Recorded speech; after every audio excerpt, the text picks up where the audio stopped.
वंदे मातरम।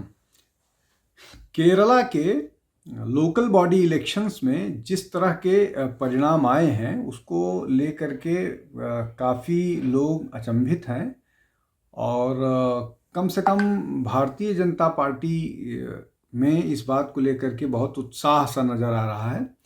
उस उत्साह के कई वजह हैं, एक एक करके समझने की कोशिश करते हैं। पहले तो सबसे महत्वपूर्ण बात यह है कि लेफ्ट डेमोक्रेटिक फ्रंट जिसकी वहाँ पर सरकार है वो रिटेन करने में लोकल बॉडी इलेक्शंस को में जो है वो नहीं कर पाई है, और यूडीएफ जो है, ये यूनाइटेड डेमोक्रेटिक फ्रंट जो है, वो इमर्ज की है सबसे बड़ी पार्टी, और अब तक जो परिणाम आए हैं उसके हिसाब से आगे सबसे ज़्यादा चल रही है। दूसरी तरफ जो एनडीए है, एनडीए में वो 29 सीटों के उसके जीतने के अनुमान हैं। उसमें महत्वपूर्ण बात यह है कि 2 म्यूनिसिपैलिटी और 1 कॉरपोरेशन जीतती हुई एनडीए दिख रही है। अगर इसमें यूडीएफ या एलडीएफ में कोई उलटफेर होता तो भी बड़ी खबर होती, लेकिन आज वहाँ पर जिस तरह से बीजेपी का प्रभुत्व बढ़ा है वो एक बड़ी खबर है। उसमें सबसे महत्वपूर्ण बात यह है कि जिस तरह के परिणाम आए हैं उन परिणामों को देख करके ऐसा लग रहा है कि इस बार तिरुवनंतपुरम में जो केरल की राजधानी है उसका मेयर भारतीय जनता पार्टी का हो सकता है। अब इस जो म्यूनिसिपल कॉरपोरेशन है, यहाँ पर कुल 101 सीटें हैं, केरल म्यूनिसिपल कॉरपोरेशन, और उसमें से भारतीय जनता पार्टी 50 जीती है। 50 जीतने में कामयाबी वो हासिल की है। हाफवे मार्क जो है वो हो सकता है कि 51 हो या 52 हो। थोड़ा टाइट रोप वॉक होगा, 2 इंडिपेंडेंट हैं, लेकिन इस तरह की बात है कि वो जीत वहाँ पर भारतीय जनता पार्टी का मेयर बन सकता है। तो ये महत्वपूर्ण बात है। कुल मिलाकर के जो है यूडीएफ जो है वो लीड में चल रहा है, दूसरे नंबर पर एलडीएफ है, तीसरे नंबर पर एनडीए है। अब इसमें जिन बातों की जो बातें मैं कहने की कोशिश कर रहा हूँ उसमें मैंने तिरुवनंतपुरम का हाल बताया। तिरुवनंतपुरम से ही एक फॉर्मर डीजीपी हैं आर श्रीलेखा, वो चुनाव जीती हैं और उन्होंने अपने राइवल को अच्छे खासे मार्जिन से लगभग 700 वोटों से हराया, जो महत्वपूर्ण बात है।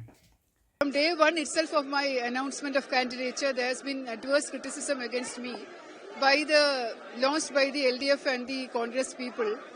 I thought they were probably frightened, but this went beyond an expected limit. In fact, every day there were trolls in the social media about me, and they were targeting me particularly. But somehow I am very happy to see that the people of Kerala, the people in my ward, have dismissed all those things as meaningless, and they have stood by me through thick and thin. So I am very happy. इन सब से ज़्यादा महत्वपूर्ण एक और बात है जिसको ज़रूर यहाँ पर चर्चा करना चाहिए। अब राजीव चंद्रशेखर के नेतृत्व में पूरा चुनाव हो रहा था। वो प्रदेश अध्यक्ष हैं केरल भारतीय जनता पार्टी के, पूर्व मंत्री भी हैं, और ये पूरा उन्हीं के उसमें हो रहा था। अभी वर्तमान में केरल से एक लोकसभा सांसद भी भारतीय जनता पार्टी का है। इसमें 2 और शहरों की बात करूंगा। एक तो कासरगोड का। कासरगोड में भारतीय जनता पार्टी जो है वो बहुत अच्छा की है और दूसरे स्थान पर रही है।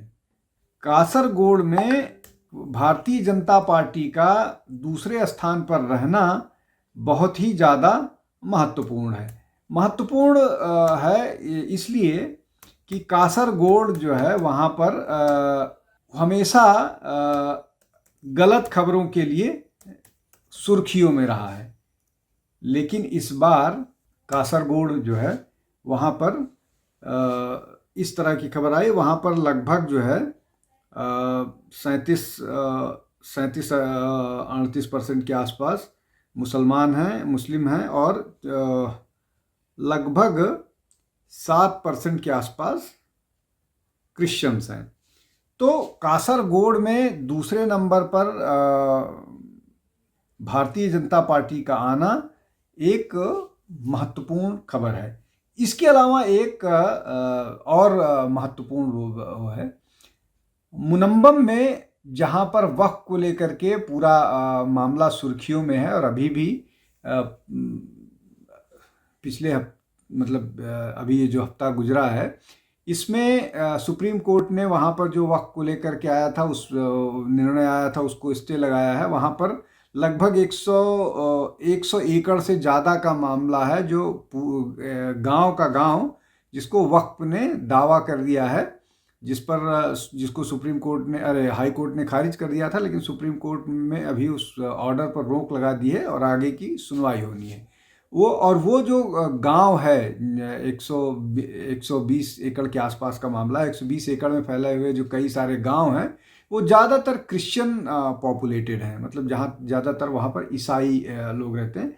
वहाँ पर भी भारतीय जनता पार्टी ने बढ़िया प्रदर्शन किया है, और इस तरह की बातें निकल कर के आ रही हैं कि वहाँ पर हिंदू और ईसाइयों ने मिलकर जो इस्लामिक टेररिज्म या इस्लामिक जो इस तरह की गतिविधियां हैं, चाहे जिहाद, चाहे लैंड वक्फ के नाम पर कब्जा करने का हो, या इस तरह का मामला हो, और ऐसा ही मामला कासरगोड का है। कासरगोड में भी जो जिस तरह की गतिविधियां सामने आई हैं, वो सबको पता है।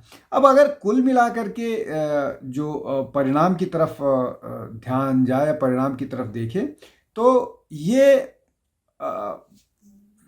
केरल की राजनीति का एक टर्निंग पॉइंट हो सकता है।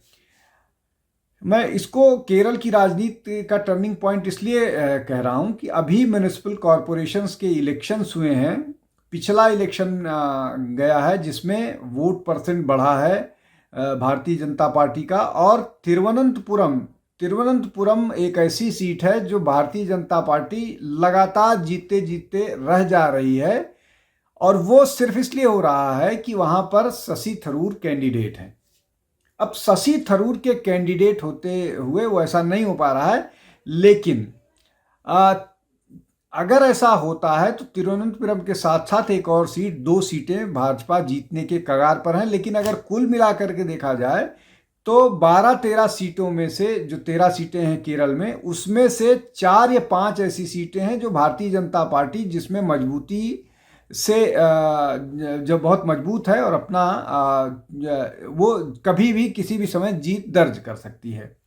अब मैं ऐसी बातें क्यों कर रहा हूं? ऐसी बातें इसलिए कर रहा हूं कि विधानसभा के चुनाव में भी इसकी झलक नजर आएगी। विधानसभा के चुनाव जल्दी ही होने हैं, और विधानसभा के चुनाव में जिस तरह का अभी का परफॉर्मेंस है, उसको देख करके ऐसा लग रहा है कि वहाँ पर यूडीएफ जो है जीत सकती है चुनाव विधानसभा का आने वाले का। लेकिन उन सब में भारतीय जनता पार्टी का जो परफॉर्मेंस होगा वो देखने लायक होगा, और ये देखना होगा कि भारतीय जनता पार्टी के कितने विधायक जीत करके आते हैं। और निश्चित तौर पर ये जो बहुत सारे काउंसिलर जीत करके आए हैं, इनको मैदान में उतारा जाएगा, विशेष रूप से तिरुवनंतपुरम में, और जहाँ से आर गोपी जो भी मंत्री हैं वो चुनाव जीते हैं, जो राजीव चंद्रशेखर जहाँ से चुनाव लड़े हैं वो कॉन्स्टिट्यूएंसी। इस तरह की कॉन्स्टिट्यूएंसीज में विधानसभा के चुनाव में बहुत सारी सीटें ऐसी होंगी जो प्रभावी होंगी। अब ये देखने वाली बात होगी कि कितनी सीटें इसमें से भारतीय जनता पार्टी जीत पाती है, और अगर भारतीय जनता पार्टी अपना खाता खोल करके वहाँ 4-5 विधायक भी पहुँचा पाती है, और अगर ये संख्या 10 के आसपास होती है, तो ये केरल की राजनीति का एक टर्निंग पॉइंट होगा, जो अभी के इस चुनाव में हम समझने बताने की कोशिश कर रहे हैं कि एक बड़ा बदलाव नज़र आ रहा है केरल में।